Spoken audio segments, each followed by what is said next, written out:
వ్యర్థమైన చర్చ సంభాషణల నుండి దూరంగా ఉండండి. వృత్తిపరమైన ప్రయత్నాలకు ప్రాధాన్యత లభిస్తుంది. మీ ప్రియమైన వారిని విశ్వసిస్తారు. కుటుంబ సభ్యులు భాగస్వాములుగా ఉంటారు. బాధ్యతగా అన్ని పనులు నెరవేరుస్తారు. ఈ రోజు రాశి వారు మాత్రం ఉద్దేశించిన విషయాల్లో ఆకర్షణీయంగా తయారవుతారు. ఆనందం విపరీతంగా పెరిగిపోతుంది. ప్రియమైన వారిపై మీకు విశ్వాసం కూడా ఈ రోజు పెరుగుతుంది. ప్రేమికులకు శుభదినముగా ఉంటుంది. విద్యార్థుల పరిస్థితి సాధారణంగా ఉంటుంది. ఈ రోజు విద్యార్థులు ఎక్కువగా శ్రమించాల్సి ఉంటుంది. అప్పుడు మాత్రమే తగిన ఫలితాలు పొందగలుగుతారు. మరియు ఈ రోజు చర్యలు కొన్ని తీసుకోవాల్సి ఉంటుంది. పెద్దల ఆశీస్సులు అందుకోవాలి. ఆరోగ్యం విషయంలో పూర్తి శ్రద్ధ పెట్టాలి. ప్రయాణం నుండి లాభం పొందగలుగుతారు. సంతానం లేని వారికి సంతాన యోగం కలిగే అవకాశాలు కూడా ఉన్నాయి. ఉద్యోగస్తులకు ప్రమోషన్ ఇంక్రిమెంట్లు అందుతాయి. చాలా సంతోషంగా అయితే ఉంటారు. ప్రభుత్వ ఉద్యోగులు స్నేహితుల సహాయంతో పనులు నిర్వహిస్తారు.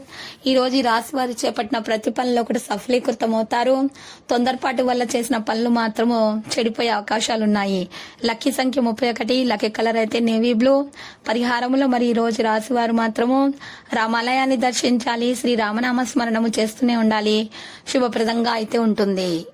ప్రతిరోజు ఈ విధంగా రాశి ఫలాలు తెలుసుకోవడానికి వీడియోని తప్పకుండా లైక్ చేయండి. క్రింద కనిపిస్తున్న రెడ్ కలర్ సబ్స్క్రైబ్ బటన్ ని తప్పకుండా క్లిక్ చేయండి. లైక్ మరియు సబ్స్క్రైబ్ చేసిన వారికి ఈ రోజు ఏదో ఒక శుభవార్త వినాలని నేను దేవుణ్ణి ప్రార్థిస్తున్నాను. Thank you for watching this video.